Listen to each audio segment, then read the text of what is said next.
How to make your religion public on Facebook mobile. Hello guys, in today's video I'm gonna show you how to make your religion public on Facebook mobile. First we're gonna do is go to Facebook and click this three lines here on the top corner.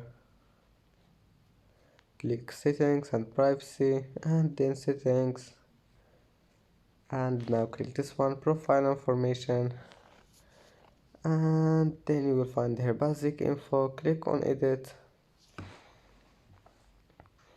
and then click on your religion and delete it,